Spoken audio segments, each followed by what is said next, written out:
नमस्कार, राज की बात में आपका स्वागत है। एक तरफ संसद में विपक्षी एकता अडानी के मुद्दे पर दिख रही है। राहुल गांधी, सोनिया गांधी ने बैठक बुलाई थी और पूरे विपक्ष को अडानी के मुद्दे पर पीएम मोदी को घेरने के लिए एक स्ट्रेटजी बनाई थी। लेकिन दूसरी तरफ जम्मू कश्मीर में एक नया खेल चल रहा है। महबूबा मुफ्ती, फारूक अब्दुल्ला, ये दोनों शांत बैठे हुए नहीं हैं, बल्कि वो भी विपक्षी एकता की बात कर रहे हैं। महबूबा मुफ्ती इन दिनों दिल्ली में आई और विपक्ष के साथ मीटिंग करने की बात कही, मदद की गुहार मांगी कि आप जम्मू कश्मीर के मुद्दे पर मोदी सरकार के खिलाफ एक हो जाएं, उनके मुद्दे को उठाएं। उन्होंने अलग अलग तरीके के कई आरोप लगाए। उनका मानना था कि जम्मू कश्मीर का विशेषाधिकार खत्म हो चुका है, विशेष राज्य का दर्जा खत्म हो चुका है, उससे कश्मीरियों की पहचान संकट में आ गई है। यही नहीं, उन्होंने तो यहां तक कह दिया कि जम्मू कश्मीर में अफगानिस्तान जैसी स्थिति चल रही है, वहां बुलडोजर दौड़ रहे हैं, घरों को ढहा जा रहा है। और यही नहीं, उन्होंने कहा कि जब तक 370 को फिर से लागू नहीं किया जा सकता, जम्मू कश्मीर के लोग सरकार का साथ नहीं देंगे। उन्होंने विपक्षी पार्टियों के से गुहार लगाई है, सबको बोला है कि आप लोग कश्मीर के मुद्दे पर साथ दें।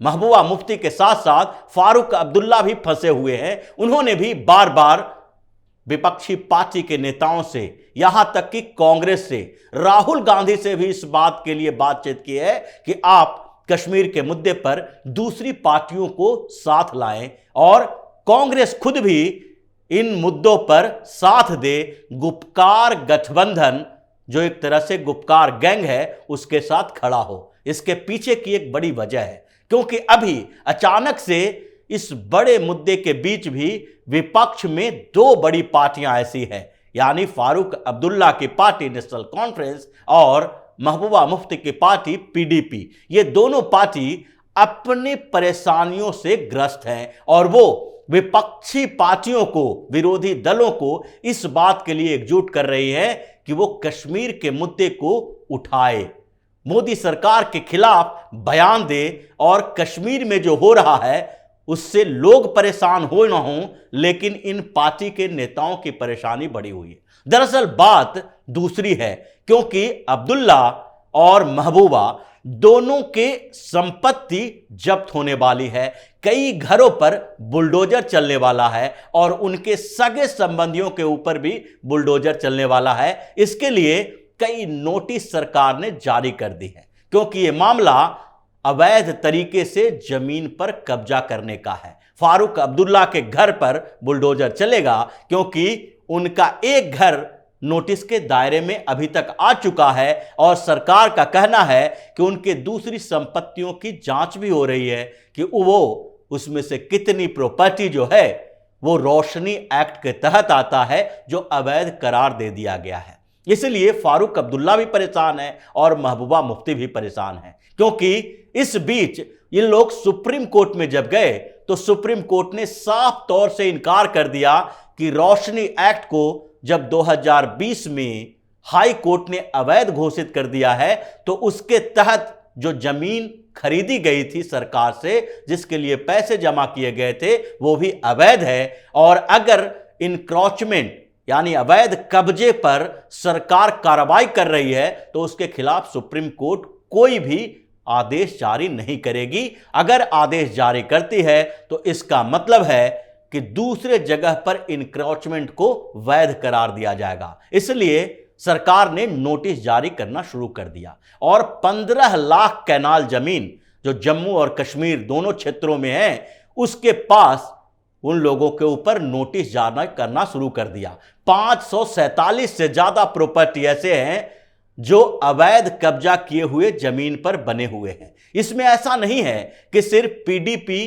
कांग्रेस और एनसी यानी नेशनल कॉन्फ्रेंस के नेता शामिल हैं, इसमें कुछ बीजेपी के भी नेताओं के पास वो प्रॉपर्टी है। लेकिन बीजेपी के नेता इस कंफ्यूजन में हैं, परेशान हैं कि वो इसे पार्टी के प्लेटफॉर्म पर कैसे उठाएं, क्योंकि उठा भी नहीं सकते और इस मजबूरी में वो शांत बैठे हुए हैं। बीजेपी के नेता और जम्मू कश्मीर के पूर्व डिप्टी सीएम कविंद्र गुप्ता के घर पर भी बुलडोजर चलने वाला है। उन्होंने भी कुछ अवैध तरीके से जो रोशनी लैंड एक्ट के तहत जमीन की रजिस्ट्री करवाई थी, सरकार से खरीदा था, उस पर भी नोटिस जारी किया गया है। यही नहीं, बीजेपी के दो और नेता महान सिंह और दूसरे प्रेम सागर अजीज के पास भी नोटिस भेजा जा चुका है। इन तीनों नेताओं ने कुछ जमीन अपने नाम से करवाई थी जो रोशनी लैंड एक्ट के तहत किया गया था, जो अब अवैध घोषित कर दिया गया है। लेकिन सबसे ज्यादा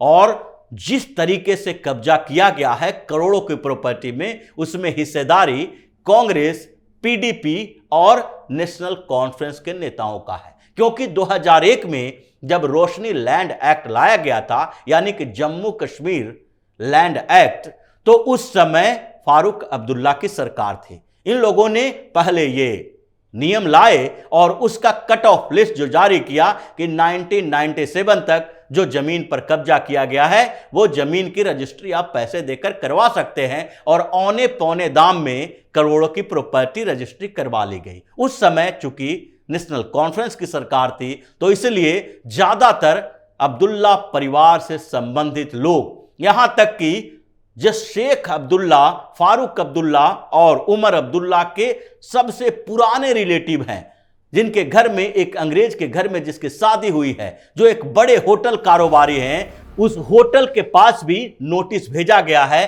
क्योंकि वो करोड़ों रुपए की जमीन लाखों में खरीदकर फारूक अब्दुल्ला की सरकार का फायदा उठाया था। यही नहीं, पीडीपी के दो बड़े नेता इसमें फंसे हुए हैं। उसमें महबूबा मुफ्ती के अलावा कुछ उनके संबंधी भी हैं। महबूबा मुफ्ती की करीबी सहयोगी सैयद फारूक के घर पर भी नोटिस भेजा गया है, क्योंकि उन्होंने भी लैंड एक्ट का गलत इस्तेमाल किया और केवल 40 लाख रुपए में 4 करोड़ से ऊपर की संपत्ति रजिस्टर्ड करवा ली। यही नहीं, कांग्रेस के भी नेता हैं, पीरजादा मोहम्मद, जो प्रदेश कांग्रेस के पूर्व अध्यक्ष हैं, और उनके घर पर भी नोटिस भेजा गया है, क्योंकि उन्होंने भी लैंड एक्ट का गलत इस्तेमाल किया और उससे फायदा उठाया है। यानी इस समय कश्मीर में जो चल रहा है वो अब तक नहीं हुआ, क्योंकि 25,000 करोड़ रुपए का ये घोटाला जब से सामने आया है, उसके बाद से